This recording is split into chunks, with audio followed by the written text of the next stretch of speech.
So I wanted to be first, just to sort of show myself that I could do it. Really good. We've enjoyed this interaction immensely.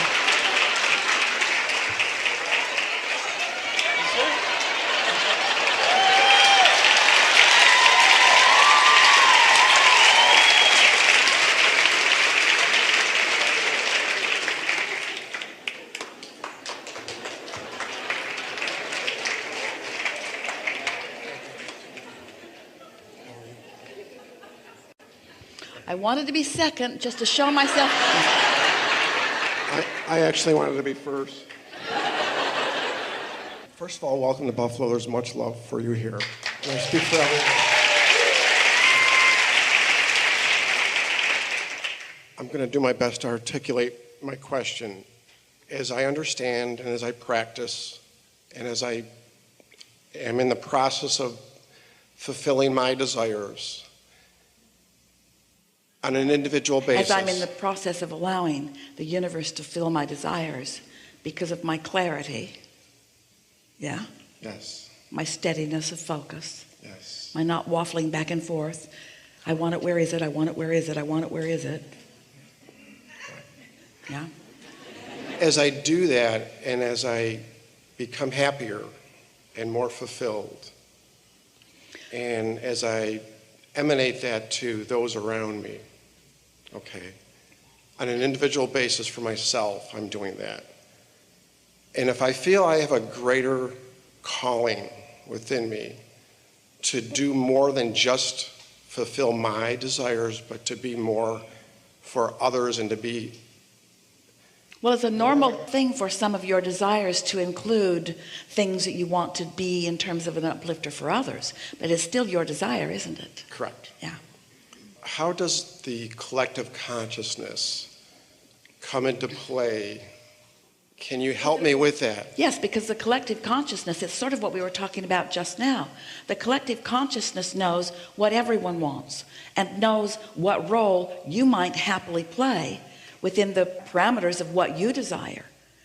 We talked about that we're going to select you and we're going to have a conversation, and the conversation is going to be of the greatest benefit to the greatest number of desirers in the room.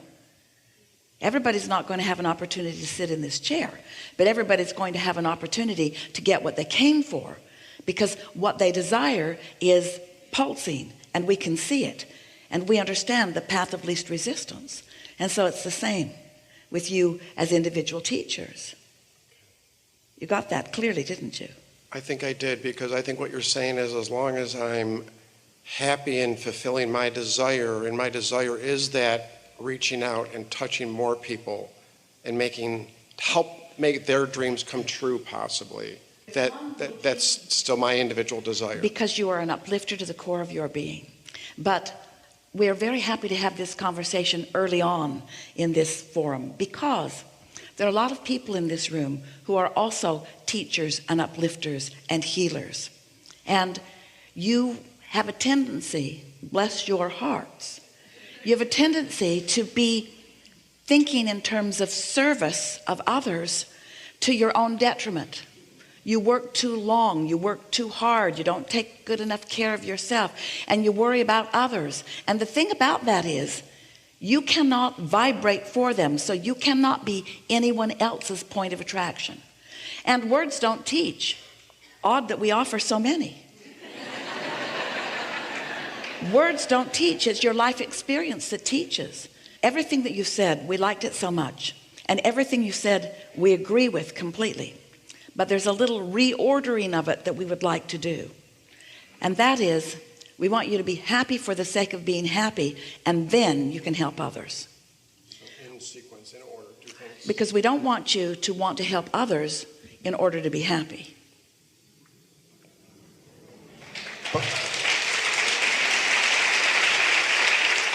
We want you to be happy because that's your natural state of being.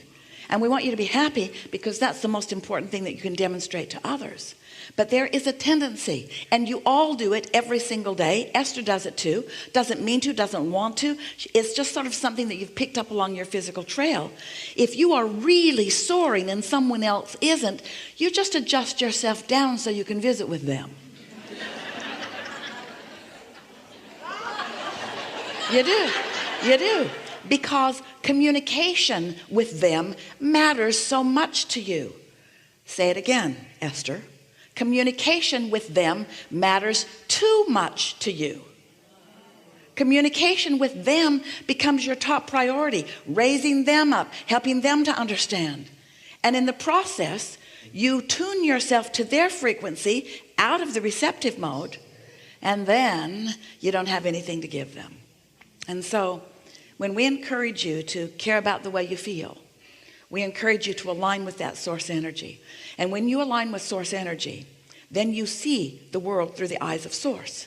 And when you see those that you are interacting with and those that you are assisting through the eyes of source, you have true compassion for them. And what true compassion for them is, holding your frequency with source, not joining empathetically in their vibration. True compassion is believing in their well-being even when they are not demonstrating it. But if you allow yourself to fixate on their problem, then you join them empathetically, vibrationally, and then you don't feel so good. Okay. You see. Thank you. Thank you. Something more? That was perfect. We have never been happier with the discussion, ever.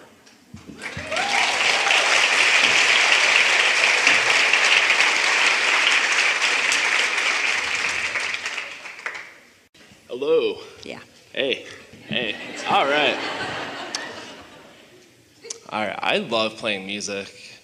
I love guitar. I love my bass guitar and piano. Yeah. I get so happy when I play. Because you're in alignment. It's so nice. Yes. We just want to say, the non-physical friends who are playing with you are experiencing happiness. And in your openness, you're feeling their happiness too. Well, they must be really bored because it seems like in the past 6 months I've been doing everything to distract myself from playing. Well, those non-physical beings are happy in anything that you are doing. So it's your determination to not be happy. It's your boredom that's pinching off the thrill that they're having over what you're doing. Yeah. Did you hear that? Sometimes, just thinking about playing music, I get so excited. I'm thinking of all the possibilities and what I could be doing and all this. I go home and I'm like, this is a good book. I'll go to work. Oh, I love playing guitar. And I seem like I talk about it often, but when I do, I just don't feel inspired. Well, what's happening? Let's give it a label. It's called the watering down process. So what happens is you get a little momentum going and you can feel the enthusiasm for it because there's little resistance in the moment because you're not doing it. It's just thought. There's not much resistance that's happening. But if you don't allow that thought to gather enough momentum, then sometimes other things will distract you and sort of head you off. It's why people often worry that if they have too many things that are important to them, sometimes people have children and mates and jobs and committees and mothers and fathers, and they have so many things that are sort of distracting them, and then they complain, I can't get to what's important to me. And we say, the universe will yield to you progress, important and wonderful progress on several subjects at once, but you can't pit your subjects against one another and have success. When you say, oh, I have to do this, or I want to do this, therefore I can't do that, you are the one that puts the block in the way, because there are enough non-physical energies that are flowing through you that you could have hundreds of topics simultaneously moving forward if you just knew that you could.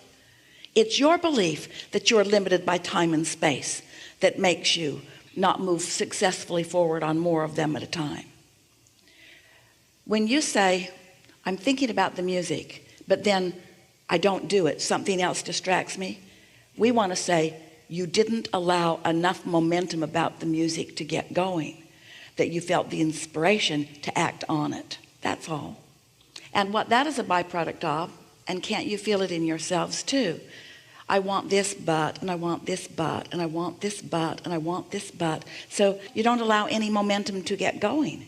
But I really love playing music, you said. I'm really quite good at it. I like how the ideas move through my mind. Sometimes when the ideas are there, I can actually feel my muscles firing as if I'm in the process of it. Sometimes I get inspiration while I'm driving, or just when I'm waking up, or when I'm just sitting, when my mind feels like it is at rest. Sometimes melodies are moving through my mind, or I can feel this bass beat. I can feel the hook of the song that is coming through me. Don't you? Oh, all the time. And so what do you think are the thoughts that you're thinking? Because there must be some that are hindering that, or stifling that, or slowing that down. Because it isn't distraction from other subjects. It's contradictory energy. Here's what we mean. You can be happy about music, and you can be happy about the book you're reading, and you can be happy about the person you're spending time with, and you can be happy about and happy about and happy about and happy about this and this and this and this. You can be happy about 10 different subjects, and all 10 of those subjects will be moving progressively and positively for you. Don't pit your subjects against each other.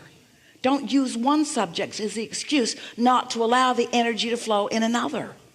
That matters a lot. My life has been so good recently too. Everything is working out. It's so, and I'm not just saying that because I'm here, but but it's been really awesome, and I've learned so much, and I've uncovered so much that I now know about myself. And well, since that's your entire goal for being here, would say you're having utter success, wouldn't you? Oh, yes, yes. Yeah. It's great. And so what difference does it make if you're happy because you're reading a book, or if you're happy because you're doing your music, or if you're happy because you're visiting with us? I guess that's what's distracting, is because I'm happy, and I got distracted, because it's like, oh, I love playing. So do you believe that you have to be unhappy and focused and pay a price in order to make progress? Only when I listen to Nirvana.